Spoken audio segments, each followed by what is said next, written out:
Yeah, so I'm going to talk a little bit about basically the approach that we take to monitoring at Uber, how we've gone about some of the challenges that we have, and kind of how we've gone about addressing those. A real brief talk about some of the technology that we've built around that, and I'm going to particularly look at the work that we've done around querying and query languages and how we've integrated that into Grafana, because that's kind of a key part of what we do. So first, team that I lead is called Observability. We own a whole bunch of different things related to what we consider production insights. I'm going to talk mostly about metrics and monitoring, but when you look at the whole gamut of things that go into managing a production environment, it covers not just metrics and monitoring, but things like distributed tracing, things like triggering alerts and actions. A very important part of what we do is to try and automate as much as possible, things that are coming out of our monitoring systems so that we can kind of recover without human effort, logging, all sorts of that type of information. But I'm mostly going to focus on monitoring. The challenge that we have at Uber are really derived based on the business that we're in and the way that we've organized our engineering organization. They're not, I mean, we've got transactional challenges, and we do a lot, we push a lot of data, and we need to deal with kind of constantly growing transaction feeds and all that kind of stuff. But a lot of the challenges actually come from having a fairly complicated business and a very complicated engineering organization. So our business is extremely contextual. People think of it as, kind of servicing cars, but we operate in, I don't even know how many locales right now. Each one of those locales is essentially a different business. It has a wholly different product suite. It's got a whole different set of rules that it's governed by. We run different types of promotions, different types of programs within each different environment. It's often subject to different types of regulatory systems. And what this means is when you're looking at a problem, you can't really look at a problem from a global perspective. You really need to be able to go and look at a problem in a very contextual manner. You need to be able to understand for a particular metric that you're looking at, kind of how is that related to other things that are going on in that environment. Second, our engineering organization has been growing very rapidly. We double every N months. But we're also very decentralized. We're organized around small teams, and teams are encouraged to optimize their processes for themselves. And what this means is that we've got a lot of different frameworks. We have a lot of different languages. There's a lot of different ways that people go about doing things. Teams tend to develop their own kind of style for the way that they want to do production monitoring, the way that they want to do production support. And when we're building a monitoring system, we have to kind of service that need while allowing us to optimize the organization globally. We're heavily SOA. We went from one service a couple of years ago to a couple hundred services to I don't know how many of it is today. A single transaction from the business side might involve dozens of different services. And this greatly complicates the process of doing problem resolution and figuring out where the actual underlying issue is. Another part of that is we're constantly changing our environment. So we're constantly adding new services. We're constantly making underlying infrastructure changes. And so you can't, a lot of times, in a more slowly moving environment, you kind of go on engineering intuition, like I've seen this problem before, and it kind of looks like this thing, and I'm going to go and do what I did before to try and figure it out. With our environment, things are changing fast enough that you can't really rely on that type of intuition. You need to have tools that start to surface these pieces of information. And finally, we're globally distributed. We operate all over the world. We have data centers all over the world. Different data centers in different jurisdictions have different regulatory policies associated with them. We're heavy in China. That has a whole kind of legal framework around it. And so when we build systems, we have to take into account all of this kind of geographic distribution and all of the different constraints that puts upon us. So when we're building our kind of monitoring observability systems, there's a couple of different principles that we kind of adhere to and things that we've kind of learned as a result. The first is we need to build storage to fit. And what that means is when you're dealing with metrics, there's a lot of different consumers and they have a lot of different access patterns. They have a lot of different needs, right? You've got real-time dashboards that you need to have come back extremely quickly, that you need to be able to kind of pivot around and move around very fast. You've got anomaly detection systems that have training models that need to run over large streams of data. You've got batch analytics that you might need to run in order to understand growth projections or to look at capacity planning and to do look back to see how good your utilization was. You've got alerting systems that are processing data on a kind of stream basis. And there really isn't kind of a one-size-fits-all approach to this. We end up needing to take, at least in our case, we found that we ended up needing to take kind of a custom solution that consists of optimizing our storage and optimizing our systems for each one of those different use cases. The second thing that we've found as we've scaled out is the need to standardize on metrics metadata. We started out Grafana, like many other people. Metadata is essentially encoded in the naming hierarchy. When you want to kind of arrange how metrics are organized, you're doing it through kind of name structures. Different teams might have different ways that they want to organize that data. What we found is, as we've started to kind of blow out the size of the engineering organization, kind of the number of services that we've had to standardize on the way that we capture tags, on the types of tags that are available, on the kind of the data types between tags, so that you as an engineer working on one service, dealing with production support on one service, can very quickly turn and pivot to another service and understand the metrics that underlie that service. So capturing metadata about metrics, standardizing that metadata is extremely important to what we do. Third is about managing capacity at the edges. What this means, when you think about capacity for metrics, it's very natural to think about it in terms of like, I'm going to scale out the storage tier, and that's kind of the part that you end up focusing on. What we've encountered is, obviously that's extremely important, but you need to think about capacity through the entire kind of ingestion process. It's very easy, for example, for a service to come up and in some anomalous situation start flooding the aggregation tiers, right? Or just saturating network by sending tons of stats over the network. This has happened a couple of different times, right? And so what we end up needing to do is kind of pushing a lot of defensive measures out to the perimeter of the stat system and the metric system in order to protect it. It's a shared resource. It's something that everybody relies on. It really can't go down. And so you can't rely on people being good actors. You have to put defensive measures into place. Accounting is as important as optimization. A focus tends to be, I'm going to optimize how much capacity I can get out of an individual node. Like, I'm going to make sure that this particular storage node for my time series data can do 1 million writes a second or whatever. And that's important, but if you're writing metrics that you don't ever actually use, that's totally wasted effort. And so what we tend to see is, as things have scaled out, you start out by, I'm just going to admit every metric that I can think of because I might need that at some point in time, and then I've kind of forgotten what I've admitted, or I've created these agents that are running on every node, and nobody kind of knows what they do, but they're sending out all of these different stats. Nobody ever reads them, and so your system ends up getting flooded with all of this data that's totally unimportant. And so having a system and having a mechanism in place that allows you to see where you're actually using metrics information as you start to scale that out has to us been extremely important, and really the most important thing for us from an optimization and a cost perspective.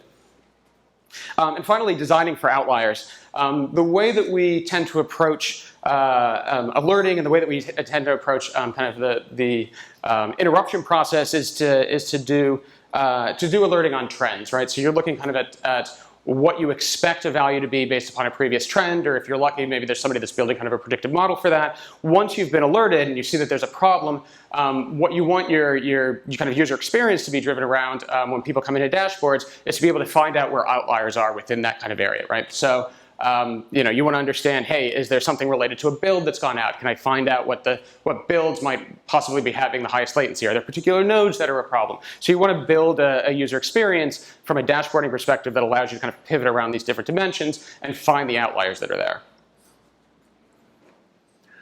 So what we've built is this system that we call M3. What M3 is it's an entire platform, so it's not just kind of one or two components. It's kind of our overall system for collecting metrics, managing those metrics, aggregating those metrics, reporting those up, surfacing those to a variety of different systems, and then scaling that out on a global basis. The fundamental kind of core component of this is a tiered storage TSDB. What we see is that the value of a given data point is like exponentially inverse to the age of that. And so we have this tiered model where we continually downsample, we continually go to cheaper and cheaper and the kind of less valuable storage as things start to age out. So what we found for the sweet spot for us is like the last 6 to 12 hours of data, we just keep in memory. Very fast to access, you can very quickly scan it, you can do very fast queries across it, very fast aggregations across it, and this powers all of our alerting systems, it powers all of our dashboard systems, and it's the thing that kind of people are looking at in real time. But it's also important to be able to compare that against seasonal data. At least for our business, our metrics are very seasonal. You need to be able to go and look back over the last week, and for us, multiple weeks, because individual events like Halloween or Thanksgiving end up having a huge kind of outlier impact. And so once you kind of purge out of that memory store, we put it into Cassandra. We've got a Cassandra-based time series database that retains that data. for 30 days, and we allow that to go back and do some level of look back and do comparatives against what you're seeing now versus what you've seen before. And then once you get beyond that, it starts to go into the area of now I want to do retrospectives, now I want to do capacity planning, now I've got these big batch jobs. And I'm no longer kind of interested in viewing this in kind of real-time mode, and we start to offload that into Hadoop and into analytics clusters that are much more suited for that type of model. So we end up with this tiered storage model that allows each of these consumers to kind of optimize their access for how they want to deal with it. The whole system is tag-based, so we have a tag-based query language, which I'm going to show in a little bit. We've standardized the way that tags are reported. Every single system emits a standard set of tags, baked into all of our infrastructure systems, our RPC systems, our data store systems, our clustering systems, all of that. There's a standard set of tags that come out. And so if you're looking at the metrics for a given service or for a given component, you can very easily move to another one and understand kind of what its overall health looks like because it's emitting the same types of tags, the same type of information. Data is pulled from services. This is actually, we found to be really important from a reliability perspective. Like a lot of folks, we started out in kind of a stats-D type model where people just fire off stats as much as they want onto kind of centralized systems. Again, you end up with these kind of network floods if people are not well behaved. And you also end up in this situation where it becomes very hard to understand if you're missing a stat or you're missing a metric, like what's happened, right? Somebody's pushing to you. You don't really know, well, where did it get lost? Did it get lost somewhere in, what routing layer did it get lost in? Was there some network problem? Could they not talk to you? Whatever. As you move to a pull-based model, what that allows you to do is it allows you to understand, hey, these are the people that I'm supposed to be talking to. These are the services that I'm supposed to be talking to. And if I can't get to them, I know that I can't get to them. And I know that I have some sort of outage. So you can go from this kind of reactive model of somebody showing up and saying, hey, my dashboards don't have the data I expect, help, and kind of, TCP dumping and ngrepping and trying to look at all these different things, to one where you can say, oh, you know what, I couldn't talk to these 5 services. I know that they're going to have some sort of problem, and you kind of proactively reach out.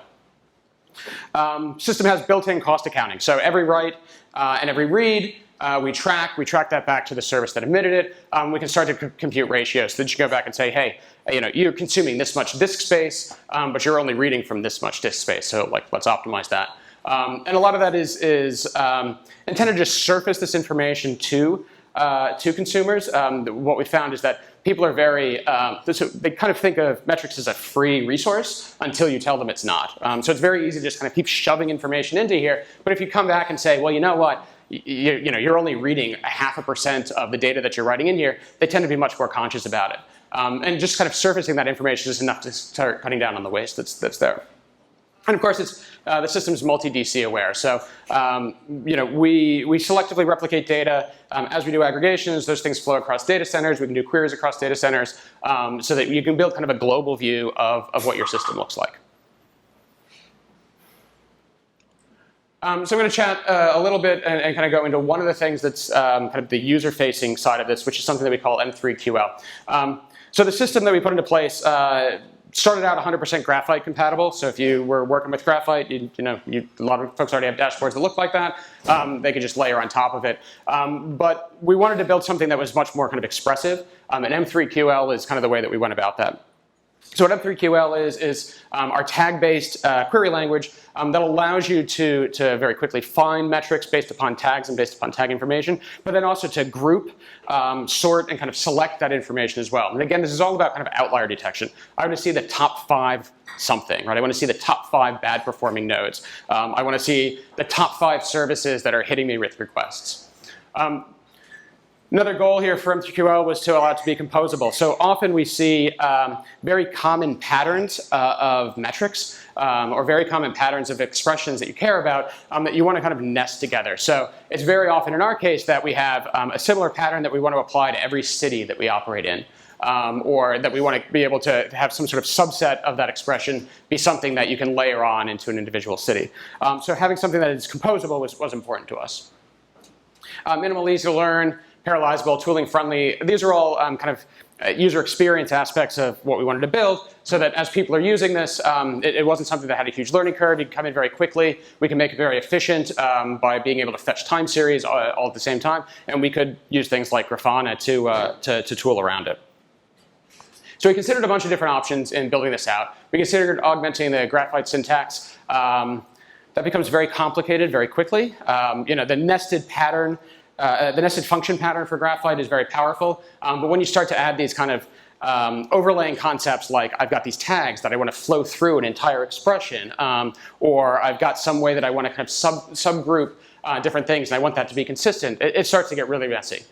We looked at a couple of other query languages that were doing tags-based stuff. In a lot of those cases, they're interesting. The toolability became a challenge. I think in particular the SQL-like syntax was one that we spent a fair bit of time experimenting with, and just the fact that it was kind of close to SQL but not exact ended up making toolability and ease of learning something that was a challenge. And you couldn't really express a lot of the things that we cared about. One of the things that's important to us is the ability to do kind of comparisons between different time series. And doing that in a SQL-like syntax, you end up like creating these like join type functions, and it just became very complicated very quickly. So these are, we looked at a bunch of these things, we kind of experimented, we built out some prototypes, we had a bunch of folks start to use it. And ended up backing off in favor of something that's much more pipeline approached. So the idea here being that you have a very small set of primitives, and you can just kind of pipe them into each other. Developers tend to understand pipes, like it's the Unix way. And so we just built this kind of model that allowed you to build up these expressions by doing it. So here's an example of fetch the request rates for the top 5 most frequently requested services and endpoints. A very common query. I want to understand, I'm looking at the routing layer, and I want to understand like who are the top 5, right? So you say fetch requests, requests being the metric name, any number of tags and tag values that are associated with that. So fetch requests that have been received, fetch requests that have been received by that routing fabric, and then I want to group it by some other set of tags. So now that I've taken these, I've found all of these requests, now I'm going to group them, I'm going to slice them by the target service and the endpoint. So what I end up with is time series that are basically one per target service and endpoint. All of the request counts for those. I'm going to sort them by average, and then I'm going to cut them by the top 5. So now I get the top 5 most frequently requested endpoints, and I'm going to get the counts that are associated with that. We also want to allow more complicated ones, and comparisons, as I said, are particularly important to us. So an example here is fetching the service and endpoints with the higher error rates. This is actually a comparison between 2 different sets of metrics, right? It's all of the requests that I have and the errors that I have, right? And so in this case, what we're going to do is we're going to fetch the requests whose status is errors. We're going to group that, again, slice that by the target service and endpoint. Then we're going to convert that as a percentage of the total number of requests also sliced by that target service and endpoint. So you can imagine creating essentially 2 sets of time series, all of which are organized by target service and endpoint, and then you're going to overlay those on top of each other and use that to compute a final set of time series, which is essentially the results of this percentage along those 2 different lines. Again, sort that, take the top 5. So we can start to build very kind of powerful expressions out of this in a very, very simple fashion. So the key concepts here, fetch retrieves a time series by name and qualifying tags. This is basically a query out to the TSDB to go and retrieve that data. Group by partitions those things and aggregates them by value. One of the things that we can do is we understand the types of metrics. So we understand, for example, that this is a counter versus this is a timer versus this is some other type of data. And so the aggregation can be smart, right? If it's a counter, it's going to be a sum. If it's a timer, we might compute a Q digest and give you a percentile, all of that type of stuff.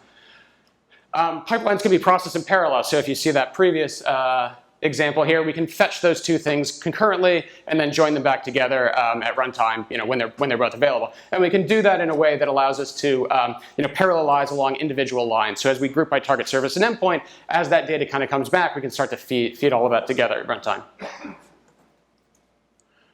And it also allows us to collapse many functions into a few predicates. I mean, if you look at the Graphite function page, for example, there's 50 different functions. We end up with, I think it's 6 or 7 different predicates. You've got sort, you've got cut, you've got fetch, you've got various comparison operators, and you're kind of done with just that.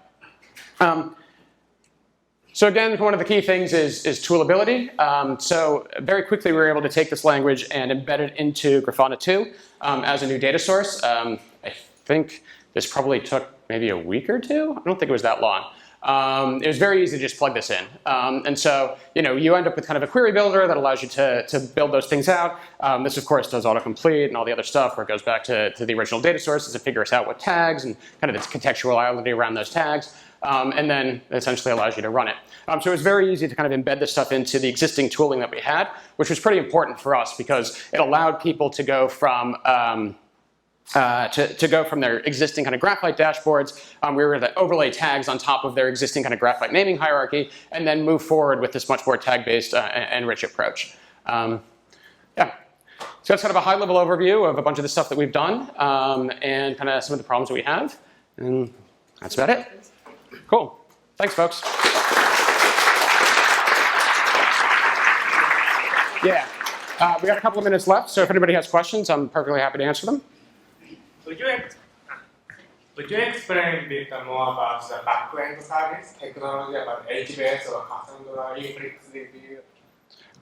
Yeah, so the question is basically, what's the kind of the backend system? Yeah, so the backend system is the primary one, the one that's used to power kind of all the real-time stuff, is a combination of kind of in-memory, an in-memory structure that we put together. And then as that ages out from that in-memory structure, there's a Cassandra-based time series that we've built on top of that. And I mean, building time series inside of Cassandra is pretty well-trodden path at this point.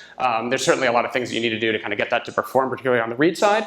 But that's where we keep that 30-day data. And then once it goes off of there, we end up shoving it over into Hadoop and into HBase, or well, HDFS to run like batch-type queries on top of.